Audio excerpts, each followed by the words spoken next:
नमस्कार, बहुत स्वागत है आपका ज्योतिष समाधान में। मैं हूं आपके साथ नेहा श्रीवास्तव। इस कार्यक्रम में हम हर बार अलग अलग विषय और उससे संबंधित समस्या के समाधान पर चर्चा करते हैं। और इस समय मेरे साथ मौजूद हैं ज्योतिष आचार्य डॉक्टर एल नागेश्वर राव जी। आचार्य जी, आपका बहुत बहुत स्वागत है इस कार्यक्रम में। नमस्कार। तो चलिए पहले इस कार्यक्रम की शुरुआत कर लेते हैं।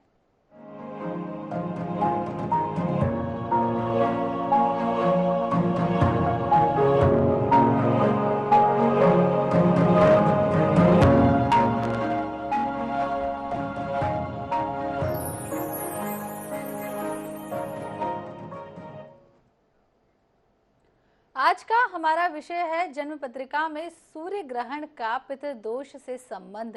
फिलहाल पितृपक्ष चल रहे हैं, इसमें क्या कुछ संबंध है इसका पंडित जी से जानते हैं। जी बिल्कुल। सामान्य रूप से देखा जाता है कि सूर्य ग्रहण का हमारे ज्योतिष शास्त्र में काफ़ी ज़्यादा महत्व देखा जाता है।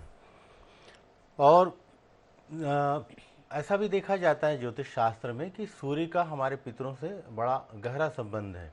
एक तरीके से जो सूर्य है एक तरीके से हमारे पिता को भी दर्शाता है। तो ऐसी स्थिति में अगर पत्रिका में सूर्य ग्रहण बना हुआ है तो ऐसी स्थिति में वो भी कहीं ना कहीं एक प्रकार का पितृदोष ही कहलाता है।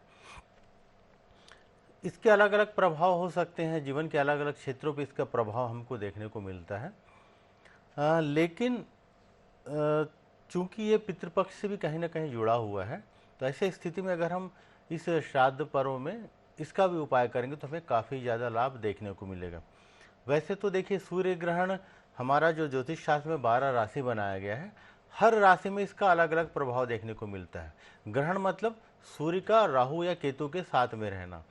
तो हर लग्न के हिसाब से ये अलग अलग भाव में बैठकर अलग अलग प्रकार के कारणों को जन्म देता है। सामान्य सा शब्द है ग्रहण। ग्रहण मतलब कोई भी चीज़ कहीं ना कहीं पूर्ण नहीं है, कहीं ना कहीं किसी प्रकार की कमी हो जा रही है। तो हमारे जीवन के जिस आयाम में यह ग्रहण योग बनता है, उस आयाम और सूर्य पत्रिका के जिस भाव का कारक होता है, उस भाव में कहीं ना कहीं किसी प्रकार की कमी ले आता है। तो ऐसे स्थिति में सूर्य ग्रहण का उपाय करना भी काफ़ी ज़्यादा कारगर रहता है और उससे हमें कई चीज़ों में लाभ देखने को मिलता है। हमने अपने अनुभव में ऐसा महसूस किया कि नौकरी के क्षेत्र पे विशेष रूप से इसका काफ़ी ज़्यादा प्रभाव देखने को मिलता है।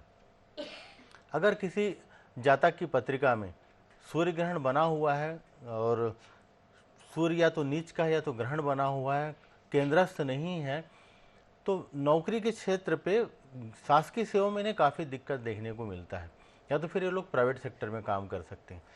उन जातक की पत्रिका में जिनमें विदेश में फॉरेन में जॉब करने का योग बनता है, विदेश जाना चाहते हैं, उनके लिए कुछ जगह पे कारगर रहता है, क्योंकि एक तरीके से पृथकतावादी योग है। तो ऐसी स्थिति में आपको अपने जन्म स्थान से बाहर ले जाने की कोशिश करता है। तो उन जातकों को जिनको विदेश में जॉब करना रहता है या जहाँ पर जॉब में स्थिरता नहीं है, बार बार जैसे जॉब प्राइवेट सेक्टर में कई बार हम देखते हैं कि लोग 2-3 से 4 साल में जॉब बदलते रहते हैं, तो उन लोगों के लिए योग ठीक रहता है। लेकिन सामान्य व्यक्ति के लिए अगर कोई अच्छा प्रशासनिक अधिकारी है, शासन में, चूंकि सूर्य अच्छा रहेगा तो शासन का योग तो अच्छा बन जाता है। ऐसे स्थिति में बार बार ट्रांसफ़र होना, बार बार उन पर एलिगेशंस लगना। कई बार बहुत सारे अधिकारी आते हैं, IAS IPS आते हैं और वो कहते हैं कि साहब हर साल 2 साल बाद पता नहीं हम अच्छा काम करना चाहते हैं, लेकिन जहाँ ज़्यादा अच्छा करते हैं वहाँ कुछ ऐसा हो जाता है कि या तो हमारा ट्रांसफ़र हो जाता या तो फिर किसी न किसी प्रकार का एलिगेशन लग जाता है। तो जब भी किसी की पत्रिका में ग्रहण बनता है, खासकर सूर्य ग्रहण बनता है, तो उनको इस बात के लिए विशेष सचेत रहना चाहिए, खासकर जो नौकरी के क्षेत्र में। जी जी, यहाँ पर पंडित जी हमारे साथ पहले कॉलर भी जुड़ रहे हैं, दिनेश जयपुर से। दिनेश जी, आपका बहुत बहुत स्वागत है हमारे कार्यक्रम में। क्या कुछ पूछना चाहते हैं आप? जन्म तिथि, जन्म स्थान और जन्म समय के साथ पूछिए। जी, आचार्य जी को प्रणाम। जी नमस्कार। जी जी, मैं ये श्राद्ध पक्ष के बारे में एक जानकारी चाहता हूँ आपसे। जी ये हम अपने माता पिता की जो अंतिम संस्कार तिथि, महीना, पक्ष और तिथि जी होती है साल में एक, तो उसको हम उनको भोजन कराते हैं, जी और एक फिर ये श्राद्ध पक्ष है। तो मैं जानना चाहता हूँ कि इन दोनों में महत्वपूर्ण कौन सा है, और वस्त्र आदि या दक्षा तो होती है, वस्त्र आदि अन्य किस तिथि को ज्यादा महत्व है या दोनों को है? 2 बार हम भोजन कराते हैं, वो अंतिम संस्कार तिथि या दाद तिथि कहते हैं उसको, एक तो वो और एक ये श्राद्ध तिथि। जी हाँ, बिल्कुल आप जैसा करा रहे हैं दोनों पक्ष में तो बहुत ही अच्छा है। वैसे तो देखिए, हर माह की जो अमावस्या तिथि आती है उस तिथि में भी आप अपने पितरों के निमित्त कार्य कर सकते हैं। शनिवार के दिन भी अगर आप अपने पितरों के निमित्त कुछ करना चाहते हैं तो वो भी आपको लाभ देता है। तो आप जब भी आपकी भावना हो, चूंकि ये सारा विषय जो है ना हमारी भावना से जुड़ा हुआ है, आप अपने पितरों को कितना सम्मान देते हैं। पितृपक्ष इसलिए रखा गया है क्योंकि ऐसा देखा गया है कि लोग वर्ष भर अपने अलग अलग कार्यों में निमित्त रहते हैं और उस समय उन पर ध्यान नहीं दे पाते। तो ऐसे स्थिति में अगर आप वर्ष भर नहीं करते तो 15 दिन का पक्ष में कर लेते हैं तो उसका आपको लाभ मिलता है। और मान के चलिए 15 दिन में 14 दिन में नहीं करके अगर आप सर्व पितृपक्ष अमावस के दिन भी कर लेते हैं तभी भी उसका लाभ मिलता है। लेकिन जैसा कि आप बहुत अच्छा कर रहे हैं, उनकी तिथि में भी करते हैं और आप पितृपक्ष में भी करते हैं। वैसे तो आपकी भावना अगर अच्छी हो और आपको लगता है कि अपने पितरों को उनको सम्मान करना चाहिए, उनके प्रति आपकी भावना अच्छी है, तो तर्पण कभी भी कर सकते हैं। इसके लिए कोई पक्ष और कोई बंधन नहीं है, वर्ष भर आप कर सकते हैं जब भी आपकी इच्छा हो। और उनके नाम निमित्त जब भी आपके मन में ऐसी कोई भावना आती है, कभी भी आप उनको उनके निमित्त किसी भी गरीब को, ब्राह्मण को, किसी को भी जो जरूरतमंद है उनको दीजिए और मन में छोटी सी श्रद्धा रखिए, संकल्प रखिए कि इसका जो भी लाभ है, इस कार्य के निमित्त जो भी लाभ है, ईश्वर से प्रार्थना करिए कि वो हमारे पितरों को मिले। तो ये बहुत अच्छी बात है कि आप 2 बार में कर रहे हैं, लेकिन कोशिश करिए इसको और ज़्यादा करें। और महीने में अगर आपके पास ऐसी सुविधा हो, जरूरी नहीं कि हम किसी को बहुत बड़ा कुछ करें, छोटा सा भी कर सकते हैं, जल भी दे सकते हैं, तर्पण भी दे सकते हैं। तो जब जब आपके मन में अपने पितरों के प्रति इस प्रकार की भावना आती है, उस समय आप ऐसा जो भी कार्य करेंगे और एक छोटा सा भावना अपने अंदर रखेंगे तो उसका पूर्ण लाभ उनको मिलेगा और भविष्य में वो भी उसका लाभ आपको भी देखने को मिलेगा। जी जी स्वामी जी, यहाँ पर हमारे साथ एक और कॉलर जुड़ रहे हैं, जितेंद्र चंडीगढ़ से। जितेंद्र जी, आपका बहुत बहुत स्वागत है हमारे कार्यक्रम में। क्या कुछ पूछना चाहते हैं आप? जन्म तिथि, जन्म स्थान और जन्म समय के साथ पूछिए। 22 दिसंबर 1973। 22 दिसंबर 1973। 22 नहीं मैडम, 27। 27 दिसंबर 1973। जी हाँ जी, 11:55 दोपहर। 11:55 दोपहर। जन्म स्थान चंडीगढ़। चंडीगढ़। क्या कुछ पूछना चाहते हैं आप? यही पूछना चाहते हैं पंडित जी से, क्योंकि हमारे जीवन में कोई काम की अभी तक रूपरेखा तैयार नहीं हुई है, कोई दिशा नहीं पता लग रहा। कभी काम चलता है, कभी बंद जाता है, कभी बदल जाते हैं, ये चल रहा है। और आने वाला समय कब कैसा रहेगा भैया, और मुझे हिस्सेदारी करनी चाहिए, पार्टनरशिप करना चाहिए कि नहीं करना चाहिए, यही पूछना चाहते हैं। चलिए ठीक है। देखिए, हम चूंकि आज ग्रहण पे ही चर्चा कर रहे हैं, सूर्य ग्रहण पे, और आपकी पत्रिका में भी एक सूर्य ग्रहण बना हुआ है और वो कर्म स्थान से बना हुआ है। तो जब भी ग्रहण रहता है, थोड़ा देर पहले ही हम लोगों ने जब जिक्र कर रहे थे कार्यक्रम में तो इस बात पे चर्चा किया था कि जब भी ग्रहण बनता है और जिस भाव में बनता है पत्रिका के, तो कहीं ना कहीं उस भाव में किसी न किसी प्रकार की कमी आ जाती है। या तो जिस भाव का वो कारक है या तो फिर जिस भाव में जाकर बैठा है। तो आपकी पत्रिका में 10वें घर पे बैठा हुआ है और 11वां घर पे चंद्रमा भी है गुरु के साथ। वहाँ पर ऐसी स्थिति में देखा जाता है कि स्थिरता नहीं रहता। तो आपको जीवन में ना, जैसा आप खुद ही आपने स्वीकार किया इस बात को कि कोई भी काम कभी चलता है, रुकता है। तो ग्रहण में पहले भी हमने कहा कि कोई भी काम लगातार नहीं मिलेगा आपको, उसमें कहीं ना कहीं किसी न किसी प्रकार की विघ्न या बाधा देखने को मिलेगी। कुछ दिन तो काम बहुत अच्छा चलेगा, फिर अचानक उसमें किसी प्रकार की आपको बाधा देखने को मिलेगी। तो इस प्रकार का जीवन में आपके आता रहेगा। अब इसको क्या कर सकते हैं? तो पहला बात, सूर्य ग्रहण का अपने को उपाय करना है। जब भी ग्रहण पक्ष आता है, वर्ष में 1 से 2 बार जब भी आता है, खासकर सूर्य ग्रहण आए उस दिन राहु की विधिवत आप शांति करा लीजिए किसी अच्छे पंडित जी, आचार्य जी के माध्यम से। राहु का उस दिन शांति कराइए। ऐसे वर्ष में 2-3 वर्ष आप लगातार कर लीजिए, इससे आपको लाभ मिलेगा। जब भी, जैसा भी पितृपक्ष है, पितृपक्ष में भी अगर आप किसी अपने पितरों के निमित्त कुछ अच्छा कार्य करते तो उसमें भी आपको लाभ देखने को मिलेगा। और आपकी पत्रिका के हिसाब से आपकी पत्रिका इतनी बुरी नहीं है, पत्रिका अच्छी है काफ़ी। आपको अपॉर्चुनिटी बहुत मिलती है, जैसा आपकी पत्रिका को मैं समझ पा रहा हूँ, लेकिन आप उसको फुलफिल नहीं कर पाते। जो भी अपॉर्चुनिटी मिलती है, कुछ में कार्य कर पाते, कुछ में नहीं कर पाते। तो आप एक काम करिएगा, एक पुखराज रत्न पहनिए, 5.5 कैरेट का पुखराज, गुरुवार के दिन सीधे हाथ में इंडेक्स फिंगर में धारण करिए। एक आपको माणक पहनना है तो 5.5 कैरेट का माणक रिंग फिंगर में सीधे हाथ में किसी भी रविवार के दिन धारण करना है। तो ये 2 रत्न धारण करिए, एक पुखराज और एक माणक, और हो सकेगा तो एक हरे रंग का पन्ना 3.5 कैरेट का पन्ना गले में लॉकेट में धारण करिए। ये 3 रत्न धारण करिए। राहु की शांति बीच बीच में आप कराते रहिए। आप देखेंगे कि जीवन में एक बड़ा बदलाव आने लगेगा। और आपकी पत्रिका में 2023 अक्टूबर पार करने के बाद, अभी बहुत अच्छा नहीं पत्रिका, थोड़ा बहुत ध्यान रखिएगा, 2023 अक्टूबर के बाद जीवन में काफ़ी अच्छा समय आपका आने वाला है। जी जितेंद्र जी, पंडित जी द्वारा बताए गए पुखराज और माणक धारण कीजिए, राहु की भी पूजा कीजिए, आपके अच्छे दिन जरूर आएंगे। यहाँ पर हमारे साथ एक और कॉलर जुड़ रहे हैं, जया बेन अहमदाबाद से। जया जी, आपका बहुत बहुत स्वागत है हमारे कार्यक्रम में। क्या कुछ पूछना चाहती हैं आप? जन्म तिथि, जन्म स्थान और जन्म समय के साथ पूछिए।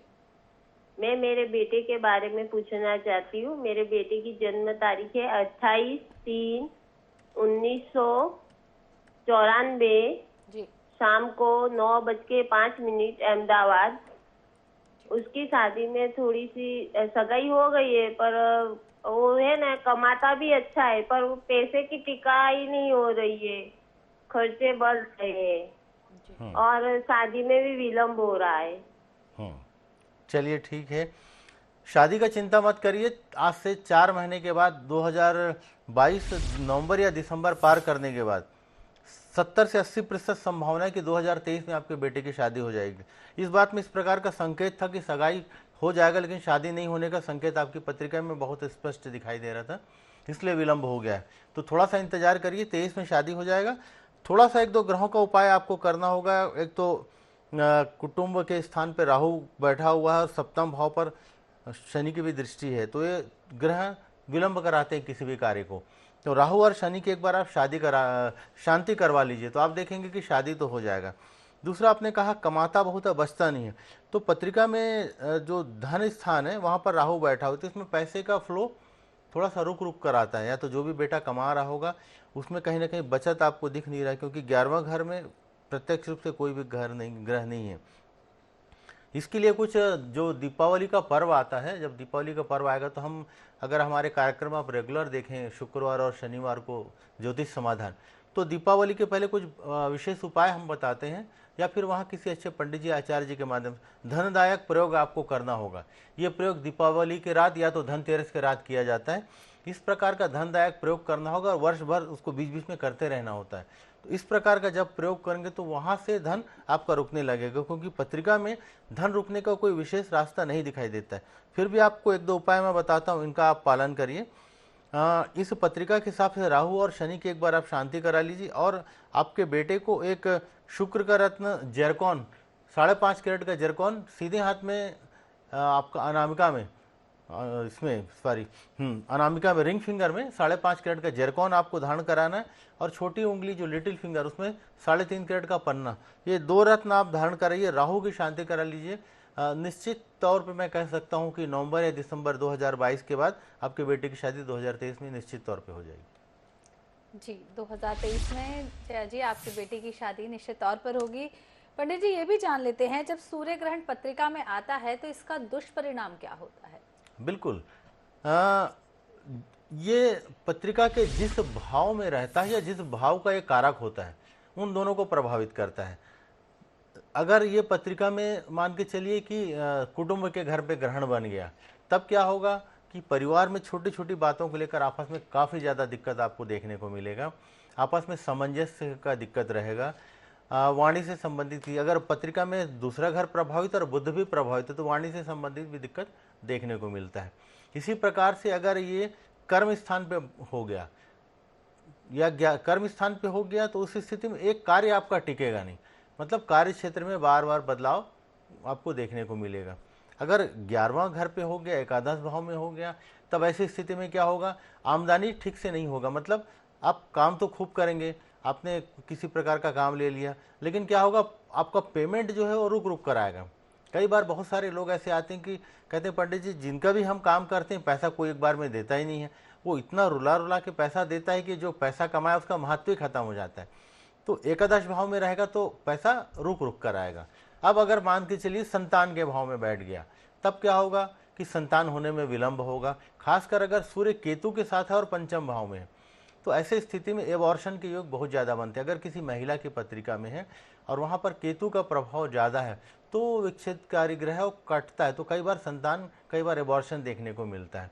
इसी प्रकार से अगर अलग अलग पिता के घर पे हो गया, नवम भाव पे बन गया, तब कहीं ना कहीं पिता को किसी न किसी प्रकार का कोई दिक्कत देगा। तो ऐसा कह सकते हैं कि जिस भाव का कारक है और जिस भाव में बैठा है वो ये दोनों भाव को प्रभावित करता है। तो इस प्रकार से ज्योतिष शास्त्र के माध्यम से हम समझ सकते हैं कि किस प्रकार की दिक्कत है। जी जी आचार्य जी, यहाँ पर हमारे साथ एक और कॉलर जुड़ रहे हैं जयपुर से, दीपक। दीपक जी, आपका बहुत बहुत स्वागत है हमारे कार्यक्रम में। क्या कुछ पूछना चाहते हैं आप? जन्मतिथि, जन्मस्थान और जन्म समय के साथ पूछिए। आचार्य जी को प्रणाम। हाँ, नमस्कार। ये जन्म तिथि 8 जुलाई 1982। 8 जुलाई 1982 जी। 3:30 AM भरतपुर राजस्थान। 3:30 AM भरतपुर राजस्थान। हाँ जी, मैंने बैंक से मकान के लिए लोन लिया है 30-40 लाख, तो इसका निपटारा कब तक हो सकता है? जी, प्रश्न एक बार फिर से करें। लोन लिया हुआ है मकान के लिए जी, इसका निपटारा कब तक? जी बिल्कुल ठीक है। आपकी पत्रिका में भी एक पैसे के घर में ग्रहण बना हुआ है, तो निपटारा कब तक हो सकता है? देखिए, ज़्यादा चिंता मत करिए। 1.5 साल आपको दिक्कत है। अभी 1 से 1.5 साल तक का समय थोड़ा सा धन को लेकर थोड़ी सी दिक्कत आपकी बनी रहेगी। 2024 और 25 के आसपास का जो समय रहेगा, 2026 के पहले, तो काफ़ी ज़्यादा संभावना है कि 2026 के पहले जो भी आपका लोन है, जो भी ऋण है, उसमें काफ़ी बड़ा हिस्सा आपको चुका पाएंगे। थोड़ा सा 2022 और 23 ये 2 साल थोड़ी सी आपको दिक्कत है। 24 में देखेंगे कि आपको कहीं ना कहीं धन की व्यवस्था हो जाएगी, और 24, 25, 26, 24 और 25 के लगभग में आप बहुत सारा जो भी कर्ज है वो आपका कर्ज चुक जाएगा। पत्रिका में एक सूर्य ग्रहण है, तो जब भी, चूंकि हम ग्रहण पे ही चर्चा कर रहे हैं, तो एक बार राहु की अच्छे से विधिवत किसी से शांति करा लीजिए, उसमें आपको लाभ देखने को मिलेगा। और ऐसी स्थिति में अगर घर से संबंधित कोई कार्य कर रहे हैं, घर से संबंधित कोई बाधा है, तो ऐसी स्थिति में एक माणक भी आपको, अगर घर से संबंधित कार्य के मामले में एक माणक आपको धारण कर लेना चाहिए और राहु की शांति करानी चाहिए। तो धन से संबंधित जो भी दिक्कत है या मकान से संबंधित दिक्कत है, उसमें आपको लाभ मिलेगा। जी पंडित जी, अब आप ये बता दीजिए कि सूर्य ग्रहण जो पत्रिका में आता है उसके लिए निवारण क्या है, और हम ऐसा क्या कुछ करें कि ये दोष है वो मिट जाए? जी, हमारे जन्म पत्रिका में जो भी दोष रहता है उसको पूरी तरीके से कभी नहीं काट सकते, क्योंकि ये जो भी होता है हमारे प्रारब्ध के हिसाब से होता है। तो उस चीज़ को कम किया जा सकता है। मान के चलिए, किसी भी चीज़ को कम किया जा सकता है, ज़्यादा किया जा सकता है, खत्म नहीं किया जा सकता। अब जैसा कि हमने देखा कि हमारे जन्म पत्रिका के अलग अलग जगह पर सूर्य ग्रहण अगर बनता है तो वो किस प्रकार से हमारे जीवन को प्रभावित करता है, जिस भाव का कारक है और जिस भाव में बैठा, उन दोनों को प्रभावित करता है। तो उपाय के संदर्भ में जैसा कि हमें क्या करना होता है, सूर्य को अर्घ्य दें। सूर्य नमस्कार अगर आप रोज करेंगे उससे भी आपको लाभ मिलेगा। सूर्य को जल देंगे, अर्घ्य देंगे, उससे भी आपको लाभ देखने को मिलेगा। लेकिन कई बार हमने देखा लोगों को कि जैसा आपने 2-4 दिन सूर्य को अर्घ्य दिया, अब उसके बाद लोग कहते हैं कि पंडित जी हमने तो पिछले 1 हफ्ते से अर्घ्य दे रहे, हमें कोई लाभ ही नहीं मिल रहा। तो देखिए, इस चीज़ को पहली बात तो पूरी तरीके से कभी आप खत्म ही नहीं कर सकते, क्योंकि ये आपके प्रारब्ध में कुछ आपसे ऐसी बड़ी त्रुटि हुई है जिसके परिणाम स्वरूप आपके जीवन में इस प्रकार का योग बना है। तो ये लंबा समय लगेगा इस चीज़ में, और आपको धीरे धीरे उसका लाभ देखने को मिलेगा। सूर्य पिता का कारक है। जो भी पिता तुल्य लोग हैं, जो भी हमारे पिताजी अगर हैं, तो उनकी हमें सेवा करना चाहिए। कई बार हम देखते हैं कि हमारे घर में हमारे पिता, हम उसी का आदर सत्कार करते नहीं, उसी का तिरस्कार करते, तो भी पत्रिका में सूर्य बिगड़ जाता है। तो पिता की सेवा करें। पिता तुल्य जो भी लोग हैं समाज में, जो वरिष्ठ हैं, हमसे बड़े हैं, उन सब की सेवा करें, किसी ज़रूरतमंद की मदद करें। उससे भी आप देखेंगे कि आपका सूर्य कहीं ना कहीं अच्छा होने लगेगा। उसके साथ ही अगर पत्रिका में सूर्य कारक है, क्योंकि पत्रिका के हिसाब से हर ग्रह को देखना पड़ता है कि कारक है या अकारक। अगर पत्रिका में सूर्य कारक है तो माणक पहन सकते हैं। अगर पत्रिका में सूर्य ऐसे भाव का कारक है, 8वें भाव का कारक है, या जैसा मकर लग्न है, ऐसी स्थिति में माणक को देख समझकर पहनना चाहिए। ऐसे स्थिति में आप रत्न धारण ना करें। अगर सूर्य केतु के साथ है, राहु के साथ है, जिसके साथ भी ग्रहण बना रहा, उस ग्रह की आपको शांति करनी होगी। तो पहले पत्रिका से समझ लें कि किस भाव का कारक है, फिर उस भाव से संबंधित जो भी शुभ कार्य कर सकते हैं। मान के चलिए कि अगर कुटुंब के एक भाव में बन गया है और वहाँ पर आपको परिवार में आपस में कलह बहुत ज़्यादा हो रहा है। तो इसमें हमारे ज्योतिष शास्त्र में और तंत्र के क्षेत्र में बहुत सारे ऐसे उपाय हैं जहाँ हम पारिवारिक कलह को ठीक कर सकते हैं। तो वहाँ पर क्या होगा, ग्रहों के आधार पर कुछ ग्रहों के अनुष्ठान करने होंगे और यंत्र और रत्न के द्वारा, यंत्र के द्वारा भी कई प्रकार के उपयोग किए जा सकते हैं, मंत्रों के द्वारा भी किए जा सकते हैं। तो जब इनका हम सामूहिक प्रयोग करते हैं तो जो भी हमारे जीवन में जिस प्रकार की भी दिक्कत है उसमें हम एक बहुत बड़ा बदलाव ला सकते हैं। और अंतिम जो तीसरा पक्ष है वो है पितृपक्ष। चूँकि पितृपक्ष चल ही रहा है और कहीं ना कहीं सूर्य ग्रहण पितृदोष से भी जुड़ा हुआ है, तो ऐसे स्थिति में इस पितृपक्ष में जो भी हमारे पिता हैं उनकी विशेष रूप से सेवा करिए। पिता नहीं हैं तो भी जो बड़े बुजुर्ग हैं समाज में उनकी जाके आप सेवा करिए। कहीं ना कहीं किसी भी प्रकार के जो ब्राह्मण हैं या इसके साथ ही जो कमज़ोर गरीब वर्ग के, उनको सिर्फ भोजन ही नहीं है, अगर उनको मान के चलिए किसी को हेल्थ में किसी प्रकार की दिक्कत है, चिकित्सा में, तो उनको धन के माध्यम से मदद करिए। शारीरिक रूप से किसी की मदद कर सकते उसको करिए। इस प्रकार से आप अलग अलग प्रकार के उपाय करेंगे और पितृपक्ष में विशेष रूप से जब इस प्रकार का आप उपाय करते हैं, तर्पण करते हैं, पिंडदान करते हैं, इस प्रकार के जब शुभ कार्य करते हैं तो जो भी पितृदोष है पत्रिका में वो मिट जाएगा और आपके जीवन में जिस प्रकार की भी बाधा है उसका पूर्ण शमन हो जाएगा। मतलब काफ़ी हद तक आपको उसका लाभ मिलेगा। जी आचार्य जी, आपका बहुत बहुत धन्यवाद कि आप हमारे इस कार्यक्रम में आए और दर्शकों को इस विषय में अहम जानकारी दी। इसी के साथ मुझे दीजिए इजाज़त। नमस्कार।